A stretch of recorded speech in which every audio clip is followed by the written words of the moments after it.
মালুকা ফালিয়াতাসাদ্দাক রাওয়াহুল বুখারী ওয়া মুসলিম। সম্মানিত মসজিদের মুসল্লিবৃন্দ, প্রশংসা আল্লাহ তাআলার জন্য, আলহামদুলিল্লাহ। শান্তি ও রহমতের ধারা বর্ষিত হোক সর্বশ্রেষ্ঠ রাসূলের প্রতি। আমরা সকলে বলি সাল্লাল্লাহু আলাইহি ওয়াসাল্লাম। আজ জুমার খুতবায় আমার সংক্ষিপ্ত আলোচনার বিষয় ইসলামের দৃষ্টিকোণে বর্তমান ফিফা ফুটবল বিশ্বকাপ। ইসলামের দৃষ্টিকোণে আমাদের সমাজে যে বিশ্বকাপ খেলাগুলো হয়ে থাকে, ফুটবল খেলা হতে পারে, ক্রিকেট খেলা হতে পারে, যে খেলাই হোক না কেন, ইসলাম এই খেলার ব্যাপারে কি বলে এবং মুসলিম হিসেবে এই খেলাগুলোর ব্যাপারে আমাদের কেমন বিশ্বাস থাকা উচিত, আজকের সংক্ষিপ্ত আলোচনায় আমরা সেই বিষয়গুলো স্পষ্ট হওয়ার চেষ্টা করব ইনশাআল্লাহ। আজকের বক্তব্যের মূল কথা আপনাদের প্রথমেই বলে দিই, আমাদের সামনে যে বিশ্বকাপ খেলাগুলো হয়ে থাকে, এই খেলাগুলো হারাম। এই খেলাগুলোতে অংশগ্রহণ করা হারাম, এই খেলা দেখা হারাম, সচক্ষে দেখা হারাম, মোবাইল ফোনের মাধ্যমে দেখা হারাম, টেলিভিশনের মাধ্যমে দেখা হারাম, বড় পর্দার মাধ্যমে এক জায়গাতে সকলে একত্রিত হয়ে দেখা হারাম, তাদেরকে সাপোর্ট করে তাদের জার্সি পরিধান করা হারাম, তাদেরকে অন্তরের মাধ্যমে কিংবা যে কোনোভাবে সাপোর্ট করা হারাম। অথচ আজকে আমাদের সমাজের বেশিরভাগ মানুষ এই খেলার প্রতি আসক্ত। যারা ছোট বাচ্চারা রয়েছে তারা যেমন আসক্ত, যারা যুবকেরা রয়েছে তারা বেশি আসক্ত, যারা বৃদ্ধ হয়ে গেছে তারাও আসক্ত। আজকে আমাদের সমাজের লোকেরা এই খেলার প্রতি এতটাই আসক্ত যে তারা রাতের ঘুমকে নষ্ট করে তারা গভীর রাতে খেলা দেখার জন্য জাগ্রত থাকতে প্রস্তুত। কিন্তু তাদেরকে যদি বলা হয় আল্লাহ তাআলার জন্য একদিন তাহাজ্জুদের সালাত আদায় করার জন্য জেগে থাকো, তারা জেগে থাকবে না। আজকে আমরা এই বিষয়গুলো স্পষ্ট হবে ইনশাআল্লাহ। আমরা অনেক সময় মনে করি যে ইসলামে কোনো বিনোদন নেই, ইসলাম মানে শুধু ভারী ভারী কথা, ইসলাম মানে শুধু ইবাদত করতে হবে, ইসলামে কোনো হাসি, কোনো ঠাট্টা, কোনো বিনোদন বলে কিছুই নেই। আমরা এরকম মনে করি, কিন্তু বিষয়টি এমন নয়। ইসলামে এমন বিনোদন রয়েছে যা আমাদের জীবনের জন্য যথেষ্ট, যেই বিনোদনের জন্য অন্য কোনো পাশ্চাত্যদের কাছ থেকে আমাদের বিনোদন ধার করতে হবে না। আমাদের আনন্দের জন্য, আমাদের কোনো কিছু উপভোগ করার জন্য কোনো পশ্চিমাদের কাছ থেকে অন্য কোনো রীতিনীতি আমাদের ধার করার প্রয়োজন নেই, অন্য কোনো খেলা আমাদের ধার করার প্রয়োজন নেই। কেননা ইসলাম একটি পরিপূর্ণ জীবন ব্যবস্থা, যে ইসলাম আমাদেরকে বিনোদনের জন্য অনেক কিছু দিয়েছে। ইসলামে গান গাওয়ার বিধান আছে, যদি সেই গানের মাঝে আল্লাহ তাআলার বিরুদ্ধাচরণ না থাকে, কোনো গুনাহের কথা না থাকে, যদি কোনো শিরিক কিংবা বিদআতের কোনো কিছু না থাকে, যদি সেই গানের সাথে বাদ্যযন্ত্রের মিশ্রণ না হয়, তাহলে এমন গান গেতে কোনো অসুবিধা নেই। রাসূল সাল্লাল্লাহু আলাইহি ওয়াসাল্লাম এক বিয়ের বাড়িতে গিয়ে বসলেন। ফা জাআলা জুয়াইরিয়াতুন লানা ইয়াযরিবনা বিদ্দুফ।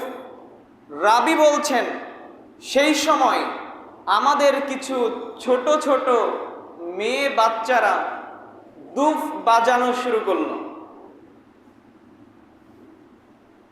যখন তারা দুফ বাজাচ্ছে তখন তারা বদরের শহীদ হওয়া শহীদদের নাম নিয়ে কিছু গান বলছে। বলতে বলতে ওই ছোট ছোট মেয়েদের মাঝে একজন মেয়ে বলছে ওয়াফিনা নাবিয়্যুন ইয়ালামু মা ফি গদিন, আমাদের মাঝে এমন একজন নবী আছে যেই নবী কালকে কি হবে সেটাও বলতে পারে। তো যখন এই ছোট মেয়েটা এমন গান বলল, তখন আল্লাহ রাসূল সাল্লাল্লাহু আলাইহি সাল্লাম বলছেন, দাঈ হাদিহি, এরকম কথা বলা বন্ধ করো, এবং ওয়াকুলি বিল্লাযী কুনতি তাকুলিন, তুমি ওই গান গাও যেই গান একটু আগে গাচ্ছিলে। এখান থেকে স্পষ্ট প্রমাণিত হয়, বিয়ের বাড়িতে যারা ছোট ছোট মেয়েরা আছে, যারা এখন পর্যন্ত বালেগা হয়নি, তারা এমন কিছু কবিতা আবৃত্তি করতে পারে কিংবা এমন কোনো কিছু নিয়ে গান বলতে পারে যেখানে ইসলামের বিরুদ্ধাচরণ নেই, যেই গানের মাঝে কোনো বাদ্যযন্ত্র নেই, এবং সেই বিয়ের বাড়িতে দুফ বাজানো যায়। দুফ আপনারা অনেকে চিনে থাকবেন, ঢোলের মতো, কিন্তু যার একদিক আছে আরেক দিকে নেই, যার কারণে মানুষের সেটা বাজালে মানুষের মাঝে কোনো নিফাকি তৈরি হয় না। ইসলাম এই বিনোদের সুযোগ দিয়েছে না দেননি? দিয়েছেন। ইসলাম অনেক বিনোদনের সুযোগ দিয়েছেন।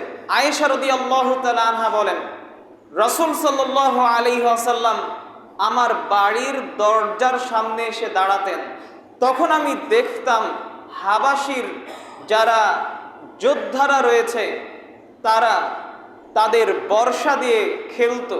আমি রাসূল সাল্লাল্লাহু আলাইহি ওয়াসাল্লামের পিছন থেকে তা দেখতাম, রাসূল সাল্লাল্লাহু আলাইহি ওয়াসাল্লামের কান এবং কাঁধের মাঝ দিয়ে। তো আমি যতক্ষণ পর্যন্ত তৃপ্তি সহকারে সেই খেলা দেখে সরে না যেতাম, ততক্ষণ পর্যন্ত রাসূল সাল্লাল্লাহু আলাইহি ওয়াসাল্লাম আমার সামনে থেকে চলে যেতেন না।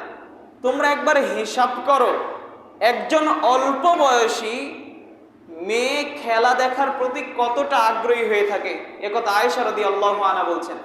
আয়েশা রাদিয়াল্লাহু আনহা বলছেন, তোমরা একবার হিসাব করো, একবার পরিমাপ করো, অল্প বয়সী মেয়ে খেলার প্রতি কতটা আগ্রহী হয়ে থাকে।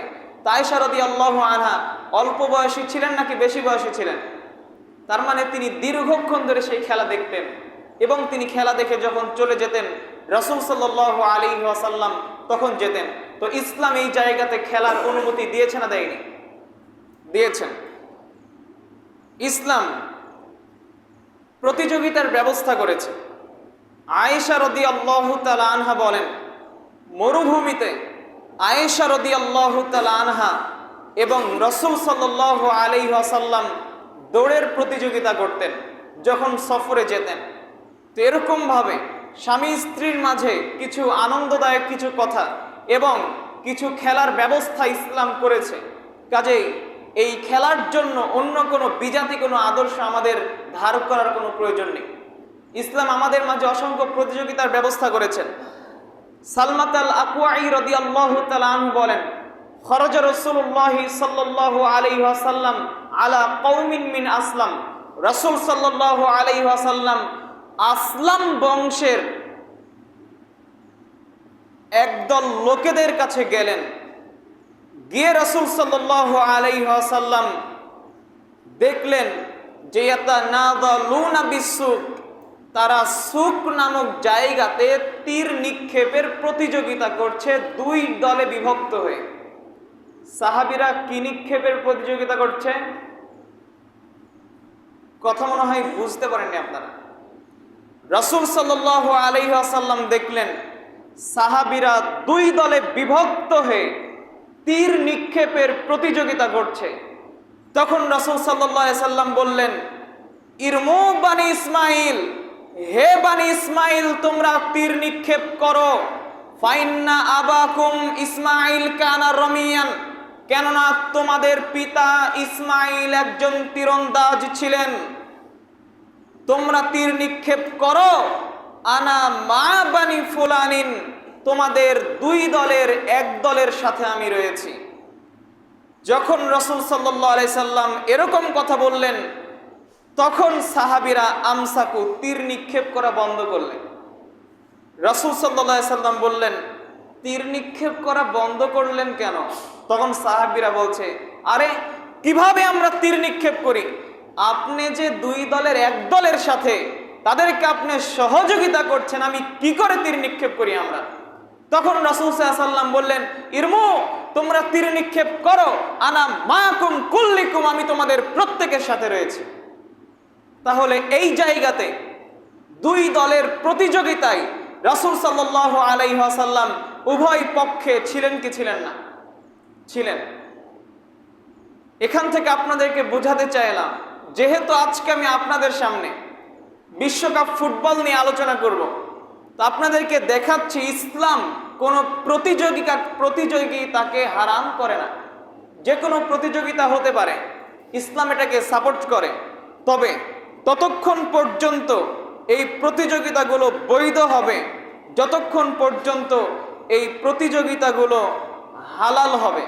রাসূল সাল্লাল্লাহু আলাইহি ওয়াসাল্লাম বলেছেন, রাসূল সাল্লাল্লাহু আলাইহি ওয়াসাল্লাম তার জীবন দশায় যুদ্ধের জন্য ঘোড়া এবং উটকে প্রস্তুত করার জন্য উভয়ের মাঝে প্রতিযোগিতা করেছেন। যেই ঘোড়াগুলোকে দীর্ঘদিন খাওয়ানো হতো, খাওয়ানোর পরে মোটা তাজা করে সেই ঘোড়াগুলোকে দৌড়ানোর মাধ্যমে সেই ঘোড়াগুলোকে যুদ্ধের জন্য রাসূল সাল্লাল্লাহু আলাইহি সাল্লাম প্রস্তুত করতেন। তার মানে ইসলাম কোনো ধরনের প্রতিযোগিতাকে নিষেধ করে না। এখন আপনাদের সামনে আমি মূল কথা বলি। এত কথা বলার উদ্দেশ্য কি? আমি আপনাদের সামনে দীর্ঘ কয়েকটা হাদিস পেশ করলাম। এই কয়েকটি হাদিস পেশ করার উদ্দেশ্য কি? আপনাদের সামনে এই বিষয়টাকে স্পষ্ট করার জন্য ইসলাম প্রতিযোগিতাকে বৈধ করেছে। তো এখানে মূল কথা এখন থেকে শুরু হবে। আজকের বক্তব্য আপনাদের প্রত্যেককে মনোযোগ দিয়ে শুনতে হবে এবং বিষয়গুলো বুঝতে হবে। রাসূল সাল্লাল্লাহু আলাইহি ওয়াসাল্লাম বলছেন, কুল্লু শাইইন ইয়ালহু বিহির রাজুল ফাহুয়া বাতিল। মানুষ যেই খেলাধুলা করে সেই খেলাধুলা হারাম। মানুষ যেই খেলাধুলা করে সেই খেলাধুলা হারাম। মানুষ যেই খেলাধুলা করে সেই খেলাধুলা হলো হারাম। ইল্লা, তবে ইল্লা রমিয়াহু কাইসাহু, তবে তীর নিক্ষেপের খেলা জায়েজ রয়েছে। 1 2 ওয়া তাদিবাহু ফারাসাহু, তবে ঘোড়ার প্রতিযোগিতা জায়েজ রয়েছে। 3 ওয়া মুলাআবাতাহু ইমরাতাহু, স্বামী স্ত্রীর খেলা জায়েজ রয়েছে। রাসূল সাল্লাল্লাহু আলাইহি ওয়াসাল্লাম বললেন, কুল্লু শাইইন ইয়ালহু বিহির রাজুল ফাহুয়া বাতিল। মানুষ যেই খেলাধুলা করে তা হারাম। মানুষ যেই খেলাধুলা করে তা হারাম। মানুষ যেই খেলাধুলা করে তা হারাম। কয়টি খেলা ব্যতীত? সকলে বলেন। 1 নাম্বার তীর নিক্ষেপের খেলা জায়েজ। 2 ঘোড়ার মাঝের প্রতিযোগিতা জায়েজ। 3 স্বামী স্ত্রীর খেলা জায়েজ। এ কথা আমি বলিনি, এ কথা মুহাম্মদ সাল্লাল্লাহু আলাইহি ওয়াসাল্লাম বলেছেন। রাসূল সাল্লাল্লাহু আলাইহি ওয়াসাল্লাম বলছেন, লা সাবাকা, কোন ধরনের প্রতিযোগিতা নেই, কোন ধরনের খেলা নেই, কোন ধরনের প্রতিযোগিতা নেই, ইল্লা ফি খুফফিন ওয়া নাসলিন ওয়া হাফিরিন, তবে ইল্লা ফি নাসলিন, তীর নিক্ষেপের প্রতিযোগিতা রয়েছে। 2 ওয়া হাফিরিন, ঘোড়ার প্রতিযোগিতা রয়েছে। 3 ওয়া খুফফিন, উটের প্রতিযোগিতা রয়েছে। এই জায়গাতে রাসূল সাল্লাল্লাহু আলাইহি ওয়াসাল্লাম কয়টি খেলাকে জায়েজ বললেন? 3টি খেলা। আর এই 3টি খেলার মূল উদ্দেশ্য হলো জিহাদের জন্য প্রস্তুতি। এই 3টি খেলার মূল উদ্দেশ্য কি? জিহাদের জন্য প্রস্তুতি। আমরা অনেক সময় মনে করি আমরা শুধুমাত্র যে খেলাধুলা করি এটা আমাদের আনন্দের জন্য, এটা আমাদের উপভোগের জন্য, কিন্তু ইসলাম তখনই খেলাধুলাকে বৈধ করেছে যখন সেই খেলাধুলার মাঝে জিহাদের তামান্না থাকবে। আমরা জিহাদের জন্য প্রস্তুতি গ্রহণ করব। জিহাদের জন্য যদি আমরা প্রস্তুত হতে চাই, আমাদেরকে বডি ফিট রাখতে হবে, আমাদের শক্তিশালী হতে হবে। সেই জন্য আমরা ব্যাট খেলি, সেই জন্য আমরা বল খেলি, সেই জন্য আমরা হাডুডু কাবাডি খেলি। এরকমভাবে জিহাদের উদ্দেশ্য যতক্ষণ আমাদের থাকবে, জিহাদের নিয়াত যতক্ষণ আমাদের থাকবে, ততক্ষণ পর্যন্ত সেই প্রতিযোগিতা জায়েজ। ইসলাম এটি বলেছে। তবে আপনাদের সামনে যে হাদিসগুলো আমি পেশ করলাম, সেই হাদিসগুলোর মাধ্যমে উলামাগণ খেলাকে জায়েজ বলেছেন প্রত্যেক ওই সকল খেলা যেই খেলাতে শরীর চর্চা রয়েছে, যেই সকল খেলাতে শরীর চর্চা রয়েছে সেই সকল খেলা বৈধ, আর যেই সকল খেলাতে শরীর চর্চা নেই সেই সকল খেলা সকলে বলেন হারাম। লুডু, দাবা, পাঞ্জা, ছক্কা, পাবজি, ফ্রি ফায়ার সহ যত ধরনের গেমস রয়েছে যা বসে বসে খেলা হয় সেগুলো খেলা হারাম। পাবজি, ফ্রি ফায়ার সহ যত ধরনের খেলা যেগুলো বসে থেকে খেলা হয় সেগুলো হারাম। যেই খেলার মাঝে শরীর চর্চা নেই, বসে থেকে খেলা হয়, এমন সকল খেলা হারাম। যদি পুরো পৃথিবীর সমস্ত মানুষ মিলে সেই খেলাগুলো খেলে তবুও হারাম। যা ইসলাম হারাম করেছে তা হারাম। যদি পুরো পৃথিবীর সমস্ত মানুষ মিলে লুডো খেলে, সমস্ত মানুষ মিলে ক্যারাম খেলে, সমস্ত মানুষ মিলে যদি পাঞ্জা, দাবা, পাবজি, ফ্রি ফায়ার সহ যত ধরনের বসে থাকা খেলা রয়েছে পুরো পৃথিবীর মানুষ মিলে খেললে তবুও হারাম, এগুলো জায়েজ নয়। তো যেই সকল খেলাতে শরীর চর্চা রয়েছে সেগুলো খেলা কি? জায়েজ। যতক্ষণ পর্যন্ত সেই খেলাতে জুয়ার সংমিশ্রণ না হবে। গ্রামের ছেলেরা ফাঁকা জায়গাতে ক্রিকেট, ফুটবল, হাডুডু, কাবাডি খেলতে পারে কেন? শরীর চর্চা রয়েছে এই জন্য, তাই জায়েজ। শহরের ছেলেপেলেরা কোনো স্টেডিয়ামে বা কোনো গলিতে তারা ফুটবল, ক্রিকেট খেলতে পারে, জায়েজ রয়েছে কেন? এই খেলাতে শরীর চর্চা রয়েছে। তবে ততক্ষণ পর্যন্ত এই খেলাতে শরীর চর্চা রয়েছে যতক্ষণ পর্যন্ত এই খেলার মাঝে কোনো জুয়ার সংমিশ্রণ হবে না। আপনাদের হাজিপাড়ার সাথে দারুসার এক দলের খেলা, উভয় পক্ষ 1000 টাকা জমা দিল। জমা দেওয়ার পরে যদি যেই দল জিতবে সেই দল 2000 টাকা পেয়ে যাবে। বলুন তো এই খেলার নাম কি? জুয়া। সকলে বলেন। আপনাদের বলতে কি অসুবিধা আছে নাকি? এই সকল খেলা হালাল না হারাম? সকলে বলেন। সকলে বলেন এই সকল খেলা কি? হারাম। এই সকল খেলা দেখাও হারাম, তাদেরকে সহযোগিতা করা হারাম, তাদেরকে খেলার জন্য আপনার ফাঁকা জায়গা দিবেন তবুও হারাম। এগুলোর সাথে সংমিশ্রণ থাকা হারাম। ওস্তাদজির ভাষায় বিশ্বকাপ ফুটবল খেলা দেখাতো বহু দূরের কথা, যেই জায়গাতে বিশ্বকাপ ফুটবলের আলোচনা করা হয় সেখানে বসে থাকাও হারাম। বলুন বর্তমানে যে খেলা আমাদের মাঝে হচ্ছে বিশ্বকাপ ফুটবল, ফিফা ওয়ার্ল্ড কাপ, এই খেলার সাথে জুয়ার সংমিশ্রণ আছে না নেই? এবার আপনারা বলুন তাহলে এই খেলা দেখা হালাল নাকি হারাম? হারাম। নিঃসন্দেহে কোনো সুযোগ নেই হালাল হওয়ার। আপনাদের সামনে আমি কয়েকটি দিক উল্লেখ করে এই খেলাকে আমি হারাম প্রমাণ করব, এবং আপনারাও যদি ভালো করে আলোচনা শোনেন তাহলে আপনারাও আমার সাথে একমত হবেন যে এই খেলা হারাম, এই খেলাতে কোনো উপকার নেই ইনশাআল্লাহ, যদি আপনারা মনোযোগ দিয়ে আলোচনা শোনেন। প্রথমে আপনাদের সামনে আমি জুয়ার কিছু ভয়াবহতা উল্লেখ করি।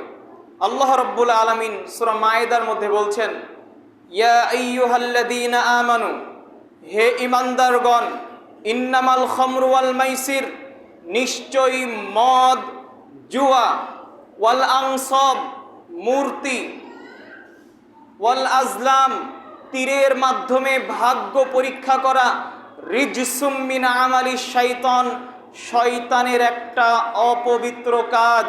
সুতরাং ফাজতানিবু, তোমরা এই কাজগুলো থেকে বিরত থাকো।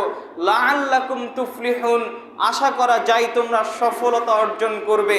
এই আয়াত থেকে স্পষ্ট প্রমাণিত হয় যদি কোনো ব্যক্তি জুয়া খেলে তাহলে ওই ব্যক্তি শয়তানের কাজ শুধু করেনি, বরং শয়তানের কাজের মাঝে যেই কাজটা সবচাইতে নিকৃষ্ট ওই ব্যক্তি ওই কাজ করলো, যেই ব্যক্তি জুয়ায় অংশগ্রহণ করলো। আল্লাহ রাব্বুল আলামিন এরকমভাবে দ্বিতীয় আয়াতে অসংখ্য দিক উল্লেখ করেছেন যেই দিক ক্ষতিকর। যদি কোনো ব্যক্তি জুয়ার সাথে সম্পৃক্ত থাকে ওই ব্যক্তি আল্লাহ তাআলার জিকির থেকে গাফেল হয়ে যাবে, সালাত থেকে গাফেল হয়ে যাবে এবং ক্ষতিগ্রস্তদের অন্তর্ভুক্ত হবে। এটা হলো জুয়ার প্রথম ভয়াবহতা।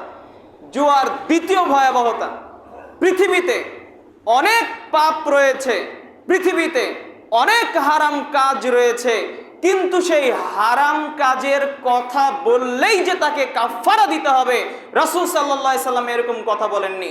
কিন্তু রাসূল সাল্লাল্লাহু আলাইহি সাল্লাম বলছেন, শোনো, মান লাইবা মিনার দিশির মান ক্বালা লি সাহিবিহি তাআল উকামিরুকা ফালিয়াতাসাদ্দাক।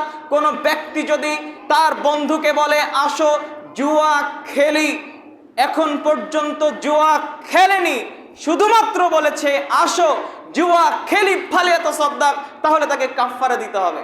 জুয়া এত ভয়াবহ পাপ, হাদিস বুখারী মুসলিম। জুয়ার তৃতীয় নাম্বার ভয়াবহতা রাসূল সাল্লাল্লাহু আলাইহি সাল্লাম উল্লেখ করছেন। সালমান ইবনে বুরাইদা রাদিয়াল্লাহু তাআলা আনহু বলেন, রাসূল সাল্লাল্লাহু আলাইহি ওয়াসাল্লাম বলেছেন, মান লাইবা বিনারদিশির ফাকান্নামা সাবাগা ইয়াদাহু ফি লাহমিল খিনজির ওয়া দামিহ। যেই ব্যক্তি জুয়া খেললো, যেই ব্যক্তি জুয়া খেললো, ওই ব্যক্তি তার হাত শুকুরের রক্তে মাংসে ডুবালো। এই জায়গাতে নারদাশির এই শব্দের ব্যাখ্যা অনেকে করেছেন, এটা হলো দাবা খেলা, এটা হলো সর খেলা। যেই সকল খেলাগুলো বসে থেকে হয়, এই সকল খেলাগুলোকে বলা হয় নারদাশির। যেই সকল ব্যক্তিরা ক্যারাম খেললো, ওই সকল ব্যক্তি তার হাত শুকুরের রক্তে মাংসে ডুবালো। যেই সকল যুবকেরা লুডু খেললো, ওই সকল যুবকেরা তাদের হাত শুকুরের রক্তে মাংসে ডুবালো। যেই সকল যুবকেরা পাবজি, ফ্রি ফায়ার সহ যত ধরনের আধুনিক গেমস রয়েছে যা বসে থেকে খেলা হয়, যারা এই সকল খেলাতে অংশগ্রহণ করলো, তারা তাদের হাত কার রক্তে মাংসে ডুবালো? শুকুরের রক্তে মাংসে ডুবালো। এ কথা রাসূল সাল্লাল্লাহু আলাইহি ওয়াসাল্লাম বলছেন, শুকুরের রক্ত মাংস খাওয়া যেমন হারাম, তাতে হাত ডুবানো হারাম।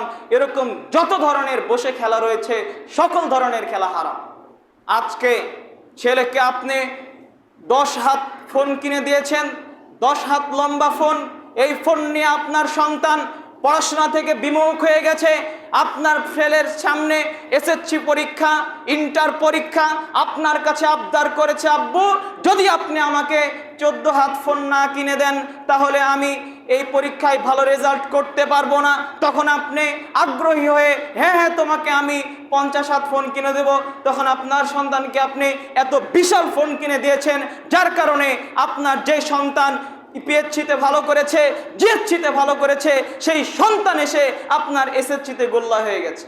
গোল্লা তো হবেই, আপনার সন্তানকে তো আপনি সেই পথেই হাঁটিয়েছেন। আপনার সন্তানকে ফোন কিনে দেওয়ার ফলে আপনার চোখের সামনে আপনার সন্তান প্রত্যেক দিন পাবজি, ফ্রি ফায়ার খেলছে, সারা দিন বাড়িতে বসে রয়েছে। সালাতের জন্য কখনো তো বলেন না, কোন ইসলামের বিধানের জন্য কখনো তো বলেন না। নিজের সন্তান তার নিজের ক্ষতি করছে, আপনি পিতা হিসেবে তা দেখার পরেও আপনার সন্তানকে আপনি সতর্ক করছেন না। যেই দিন আপনার সন্তান বড় হবে, যেই দিন আপনার সন্তান বুঝতে শিখবে, আমি যে এরকম ভাবে বিভিন্ন খেলাতে ব্যস্ত থেকেছি, এর মাধ্যমে আমার জীবনকে আমি নষ্ট করেছি, সেই দিন যদি আপনার সন্তান আপনাকে বড় হওয়ার পরে জিজ্ঞেস করে, আব্বু আপনি সেই দিন আমাকে কেন সতর্ক করেননি, সেই দিন আপনি আমাকে কেন নিষেধ করেননি, কেন আপনি আমাকে ফোন কিনে দিয়েছিলেন, কেন আপনি আমার জীবনকে ধ্বংস করে দিয়েছিলেন, এইভাবে যদি আপনার সন্তান আপনাকে জিজ্ঞেস করে, সেই দিন আপনি কি জবাব দিবেন? রাসূল সাল্লাল্লাহু আলাইহি সাল্লাম জুয়ার এরকম ভয়াবহতা উল্লেখ করছেন। জুয়ার 4 নম্বর ভয়াবহতা হলো, যে ব্যক্তি জুয়া খেলবে সেই ব্যক্তি আল্লাহ তাআলার নাফরমানি করবে। আবু মুসা আশআরী রাদিয়াল্লাহু তাআলা আনহু বলেন, রাসূল সাল্লাল্লাহু আলাইহি ওয়াসাল্লাম বলেছেন, মান লাইবা বিন নারদি ফাকাদ সাল্লাল্লাহু ওয়া রাসূলা। যেই ব্যক্তি জুয়া খেললো, ওই ব্যক্তি আল্লাহ তাআলা এবং তার রাসূলের নাফরমানি করলো, অবাধ্য হলো। যদি কোনো ব্যক্তি আল্লাহ তাআলার অবাধ্য হয়, যদি কোনো ব্যক্তি তার রাসূলের অবাধ্য হয়, নাফরমানি করে, তাহলে তার থাকার জায়গা জাহান্নাম। যদি কোনো ব্যক্তি জুয়া খেলে, তার থাকার জায়গা জাহান্নাম। আল্লাহ রাব্বুল আলামিন এটি সূরা নিসাতে উল্লেখ করে বলছেন, ওয়া ইয়াসিল্লাহা ওয়া রাসূলা। যেই ব্যক্তি আল্লাহর নাফরমানি করলো এবং তার রাসূলের নাফরমানি করলো, ওয়া ইয়াতাআদ্দা হুদুদাহ, এবং আল্লাহ তাআলা যেই সীমারেখা দিয়েছেন সেই সীমারেখা যারা অতিক্রম করে চলল, ইউদখিলহু নারান, আল্লাহ রাব্বুল আলামিন তাদেরকে জাহান্নামে প্রবেশ করাবেন, খালিদিনা ফিহা, যেই জাহান্নামে তারা চিরকাল থাকবে। যুবক, আপনি বলুন, আপনি যেই খেলোয়াড়কে নিজের আইডল হিসেবে গ্রহণ করেছেন, সেই খেলোয়াড় জুয়াতে অংশগ্রহণ করছে, আর জুয়াতে যারা অংশগ্রহণ করে আল্লাহ রাব্বুল আলামিন তাদেরকে জাহান্নামে প্রবেশ করাবেন। আপনার পছন্দের সেই প্লেয়ারগুলো কার অধিবাসী? আল্লাহ রাব্বুল আলামিন কথা উল্লেখ করছেন। এবার আপনাদের সাথে আসি, আমাদের সামনে যে বিশ্বকাপ ফুটবল খেলা হচ্ছে, এই খেলা কেন হারাম? আমি প্রথমে আপনাদের সামনে উল্লেখ করেছিলাম, এই খেলার সাথে যত ধরনের সম্পৃক্ততা আছে সব কিছুকে হারাম। খেলা দেখা, তাদের জার্সি পরা, তাদেরকে সাপোর্ট করা, তাদের খেলা মোবাইলে টেলিভিশনে দেখা, সব কিছুই হারাম।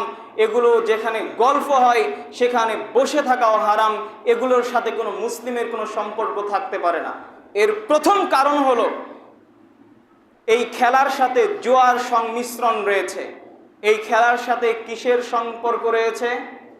জুয়ার সম্পর্ক রয়েছে। এই জন্য এই খেলা হারাম। এটা হলো 1 নাম্বার কারণ। এই খেলা হারাম হওয়ার 2 নাম্বার কারণ হলো ওয়ালা এবং বারা এর মূলনীতি নষ্ট হয়ে যায় এই জায়গাতে। ওয়ালা এবং বারা কি? একজন মুসলিম কাকে নিজের বন্ধু বানাবে, একজন মুসলিম কার সাথে শত্রুতা করবে, এটা হলো ওয়ালা এবং বারার সম্পর্ক। একজন মুসলিমের সাথে কখনো ইহুদি খ্রিস্টানের বন্ধুত্ব হতে পারে না। এমনি সমাজে চলার জন্য ব্যবসায়িক লেনদেন হতে পারে, কিন্তু একজন মুসলিমের সাথে কোনো অমুসলিমের, কোনো কাফেরের কোনো দিন বন্ধুত্ব হতে পারে না। আল্লাহ রাব্বুল আলামিন সূরা মায়েদার 51 নম্বর আয়াত উল্লেখ করেছেন, ইয়া আইয়ুহাল্লাযীনা আমানু, হে ঈমানদারগণ, লা তাত্তাখিযুল ইয়াহুদা ওয়ান নাসারা আউলিয়া, তোমরা ইহুদি এবং নাসারাদেরকে তোমাদের বন্ধুরূপে গ্রহণ করো না। যারা নিজেদেরকে ঈমানের দাবি রাখবে, যে সকল ব্যক্তিরা নিজেদেরকে মুসলিম বলে দাবি করবে, যে সকল ব্যক্তিরা নিজেদেরকে ঈমানদার বলে দাবি করবে, ওই সকল ব্যক্তিরা কোনোদিন কোনো ইহুদিকে, কোনো খ্রিস্টানকে নিজেদের বন্ধুরূপে গ্রহণ করতে পারে না।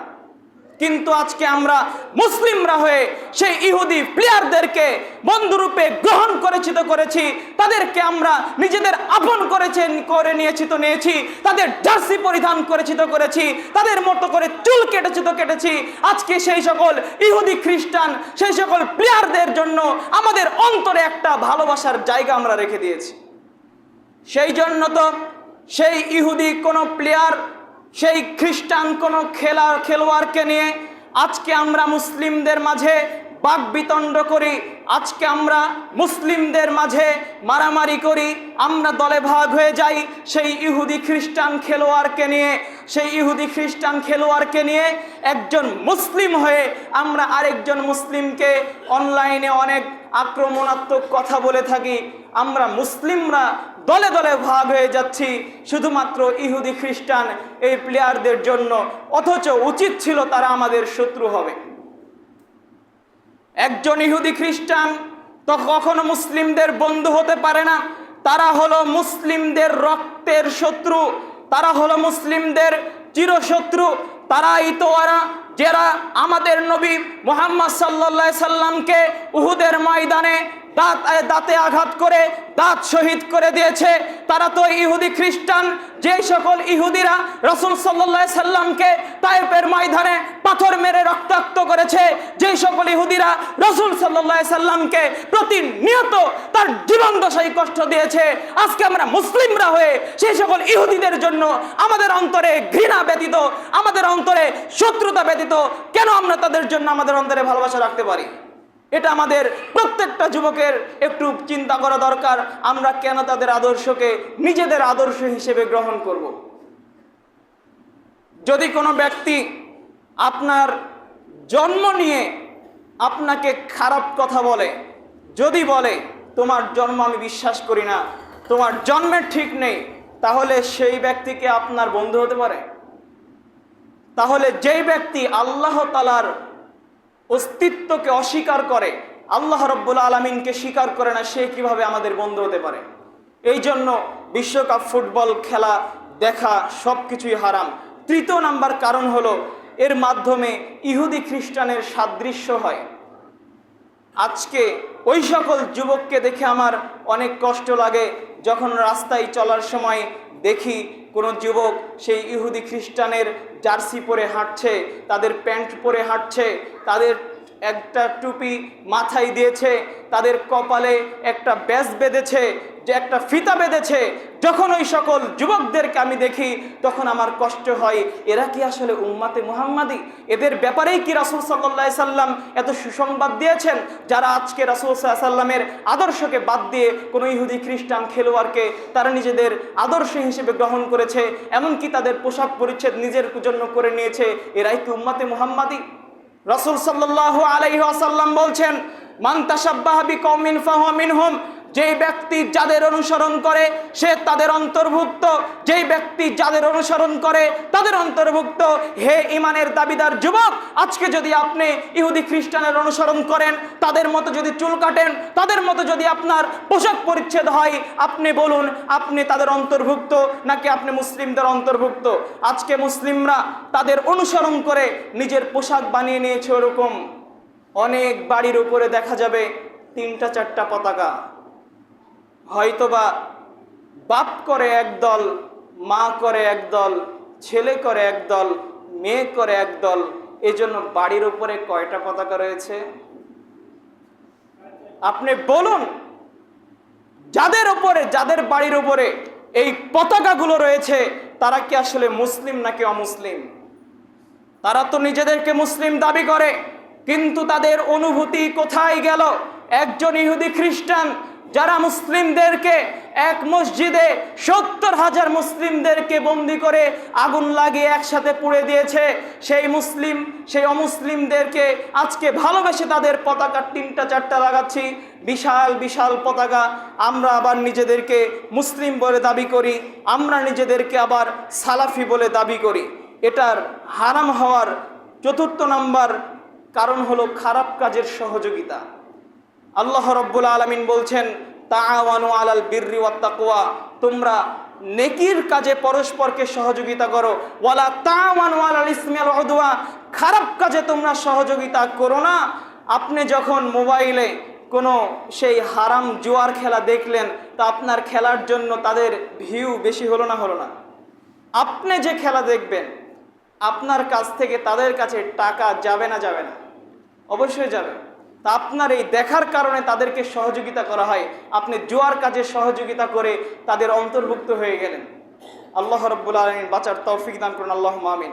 5 নাম্বার কারণ হলো এই খেলার সাথে শুধু কি আমরা খেলাই দেখি নাকি অন্য কিছু দেখি?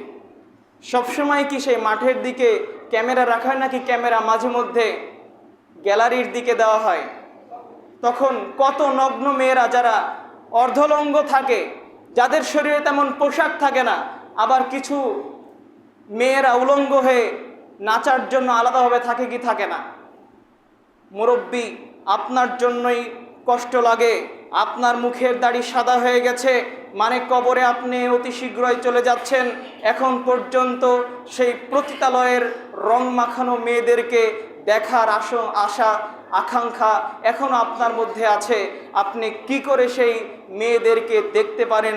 মেয়েদেরকে দেখে এখনো নিজের কলিজা আপনি ঠান্ডা করে জান্নাতের আশা করতে পারেন? একবার ভেবে দেখুন, আপনার অজান্তে আপনি শুধু খেলাই দেখছেন না, কত ধরনের মেয়েকে দেখছেন। এজন্য খেলা হারাম। 6 নম্বর, খেলার সাথে রয়েছে গান বাজনা, যা রাসূল সাল্লাল্লাহু আলাইহি সাল্লাম শুনলে কানে আঙ্গুল দিয়ে রাস্তা থেকে সরে যেতেন।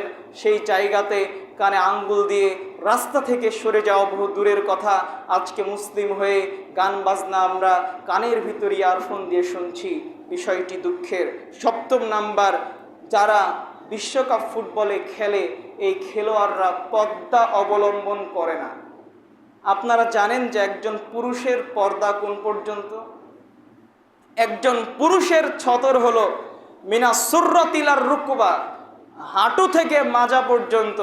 তো এতটুকু সর্বদা একজন পুরুষ ঢেকে রাখবে, তার মানে অধিক গরমের কারণে আপনি শুধু একটা ছোট প্যান্ট পরে গ্রামের মাঝখানে খালি গায়ে হেঁটে যাবেন, এটা কোনো লজ্জাশীল ব্যক্তির পরিচয় নয়। তবে একজন মানুষের সতর হলো তার হাঁটু থেকে কোমর পর্যন্ত, মহিলাদের সতর মাথা থেকে পা পর্যন্ত।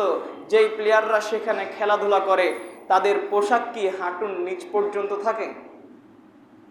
তার মানে যখন আমরা এই খেলোয়াড়দের দেখছি তখন আমরা পর্দাহীন যুবককে দেখছি। যেমনভাবে মহিলাদের দিকে দেখা হারাম, যেমনভাবে মেয়েদেরকে দেখা হারাম, অনুরূপভাবে পর্দাহীন যুবককে ওইভাবে দেখা হারাম। তার মানে আমরা প্রতিনিয়ত হারাম কাজ করে যাচ্ছি। আল্লাহ রাব্বুল আলামিন বলছেন, হে নবী আপনি বলুন, কুল্লিল মুমিনিনা ইয়াগুযুনা মিন আবসারিহিম, প্রত্যেক মুমিন যেন তাদের চেহারাকে, তাদের চক্ষুকে অবনত করে। 8 নম্বর কারণ, যেই খেলোয়াড়রা সেখানে খেলাধুলা করে তারা টাকার বিনিময়ে খেলে। যারা রানার্স আপ হবে কিংবা ভালো করবে তাদের জন্য অতিরিক্ত টাকা আছে না নেই? এমনকি যেই খেলোয়াড়দের সেখানে খেলানো হয় তাদেরকে অনেক বড় একটা অঙ্কের টাকা দিয়ে কিনে নিয়ে যে খেলানো হয়, এটা হারাম। ইসলাম এরকম কোনো পয়সায় উপার্জনের পথ করে দেননি, এই জন্যই বিশ্বকাপ খেলা হারাম। 9 নম্বর, আমাদের সময় নষ্ট হয়। আমাদের অনেক সময় এই খেলাটা নিয়ে চলে যায়।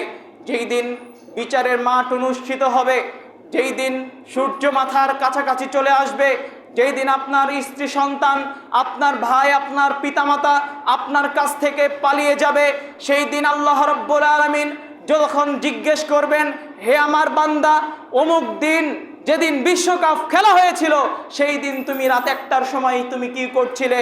সেই দিন যদি আল্লাহ রাব্বুল আলামিন আমাদের জিজ্ঞেস করে, বিশ্বকাপ যে 1-1.5 মাস খেলা হবে, সেই খেলাতে তুমি কোথায় ছিলে, সেই সময় কোথায় ব্যয় করেছো?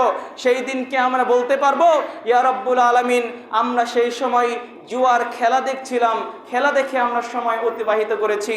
এই কথা বলার মতো সাহস কি আমাদের হবে? আমরা সেই সময়ের কি দিয়ে জবাব দিব?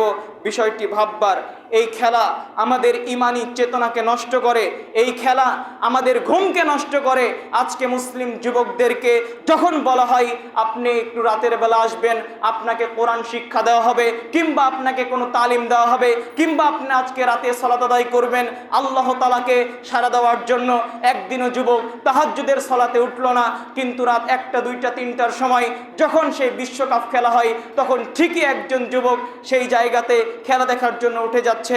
এটা আমাদের ইমানের দুর্বলতা। এমনকি অনেক ব্যক্তি রয়েছে যারা খেলা দেখতে দেখতে সালাত আদায় করতো, কিন্তু খেলা দেখা মিস হয়ে যাবে এই জন্য মসজিদে এসে জামাতে সালাত আদায় করে না। আল্লাহ রাব্বুল আলামিনের জিকির আজগার থেকে এই খেলা আমাদেরকে দূরে করে নিয়ে যায়। আজকে এই খেলা যখন হবে তখন দেখবেন বাংলাদেশের যত বড় বড় বিশ্ববিদ্যালয় রয়েছে, ঢাকা বিশ্ববিদ্যালয়, রাজশাহী বিশ্ববিদ্যালয়, সমস্ত বিশ্ববিদ্যালয়ে বড় পর্দা টাঙিয়ে বিশ্ববিদ্যালয়ের শিক্ষিত ছেলেরা সেই খেলা দেখবে। অথচ ক্যামব্রিজ বিশ্ববিদ্যালয় বলেন, হার্ভার্ড বিশ্ববিদ্যালয়, অক্সফোর্ড বিশ্ববিদ্যালয়ের মতো যেগুলো বড় বড় ইউনিভার্সিটি রয়েছে, এই ইউনিভার্সিটির যুবকেরা এই খেলাগুলো দেখবে না, কারণ তারা জানে এই খেলাগুলো দেখার মাধ্যমে সময় নষ্ট হয়। কিন্তু বাংলাদেশ যেখানে শিক্ষামান কত পিছিয়ে, যাদের র্যাঙ্কিংয়ে দেখাই যায় না একেবারে শেষের দিকে, তারা এই খেলাগুলো নিয়ে ব্যস্ত হয়ে আছে। আজকে আপনাদের সামনে যে কথাগুলো আমি বললাম, এই সমস্ত কথা শুনে আপনারা মনে করবেন আজকে আমাদের সমাজের অধিকাংশ ব্যক্তিরা এই খেলা দেখাতে মগ্ন রয়েছে। সেই সকল ব্যক্তিরা কি হারাম কাজ করছে? আমি আপনাকে বলি, আপনি কেন সারা বিশ্বের দিকে তাকালেন? পুরো পৃথিবীর মানুষ হারাম কাজ করুক না কেন, আপনাকে দেখতে হবে কোরআনের দিকে, আপনাকে দেখতে হবে হাদিসের দিকে। এই বিশ্বকাপ ফুটবল শুধু এই হাজিপাড়ার মানুষ নয়, বাংলাদেশের মানুষ নয়, সারা পৃথিবীর মানুষ যদি খেলে তবুও এই খেলা হারাম। সারা পৃথিবীর মানুষ যদি এই খেলা দেখে তবুও খেলা দেখা হারাম। এমনকি যদি জিব্রাইল আর মিকাইল মিলে কাবা ঘরে এই খেলা খেলে তবুও হারাম। এই খেলা কোনো সুযোগ নেই। আজকের এই সংক্ষিপ্ত বক্তব্য শুনে যুবক, যদি তোমার ইমানি একটু চাড়া না জাগে, যদি তোমার ইমানি চেতনা একটু বেশি না হয়, যদি তোমার অন্তরে একটু এই কথাগুলো পড়া না নাড়ে, যদি এই খেলার প্রতি তোমার ঘৃণা না জন্মে আজকে এখান থেকে যাওয়ার পরে তোমার বাড়ির ওপরে, তোমার দোকানের ওপরে যে পতাকা রয়েছে সেই পতাকাকে যদি তুমি ছিঁড়ে না ফেলতে পারো, সেই জার্সিকে যদি তুমি আগুনে পুড়িয়ে না দিতে পারো, সেই প্যান্টের ওপরে, সেই টুপির ওপরে তুমি যদি পেশাব করে না দিতে পারো, এই খেলার প্রতি যদি তোমার ঘৃণা না জন্মে, যদি তুমি এই খেলা দেখা ছাড়তে না পারো, তাহলে মনে করতে হবে তোমার শরীরে রক্ত নেই। হে যুবক, তুমি মনে রাখো, তোমার শরীরে রক্ত নেই, তোমার শরীরে পুঁজ আছে। তুমি ক্লিনিকে গিয়ে সেই রক্তগুলোকে, সেই পুঁজগুলোকে বাহির করে ফেলো, ওগুলো দ্বারা কোনো কাজ হবে না। তুমি তো জাতির বোঝা, তুমি তোমার পরিবারের বোঝা, তুমি গ্রামের বোঝা, তুমি দেশের বোঝা। তোমাকে তুলে ডাস্টবিনে নিক্ষেপ করার মতো যোগ্য তুমি কোনো কাজ করো না। সারাদিন তুমি এই পাবজি, ফ্রি ফায়ার আর যত ধরনের খেলা রয়েছে এই খেলাগুলোকে নিয়ে ব্যস্ত রয়েছো। আল্লাহ রাব্বুল আলামিন আমাদের যুব সমাজ সহ যে সকল ব্যক্তিরা এই খেলার প্রতি আসক্ত, আমাদের সকলকে এই খেলাগুলো থেকে বিরত থাকার তৌফিক দান করুন। আমরা সকলে বলি আল্লাহুম্মা আমিন। আল্লাহ আমাদের মাঝে ইহুদি খ্রিস্টানরা এরকম বুদ্ধিবৃত্তিক যুদ্ধ মাঝে মাঝেই চালাই, আমরা না বুঝেই আমাদের ইমানকে হারিয়ে এ সকল খেলাকে মত্ত হই, তোমার জিকির থেকে গাফেল হয়ে যাই। আল্লাহ রাব্বুল আলামিন আমরা যেন এই খেলা না দেখা থেকে বিরত থাকতে পারি, আমরা যেন এই ফিতনা থেকে বাঁচতে পারি। তুমি আমাদের সকলকে রক্ষা করো এবং মুসলিমদেরকে তাদের সময় কাজে লাগিয়ে তোমার ইবাদতের সময় ব্যয় করার তৌফিক দান করো। আমরা আল্লাহুম্মা আমিন। আল্লাহ তুমি আমাদেরকে ইসলামের উপরে থাকার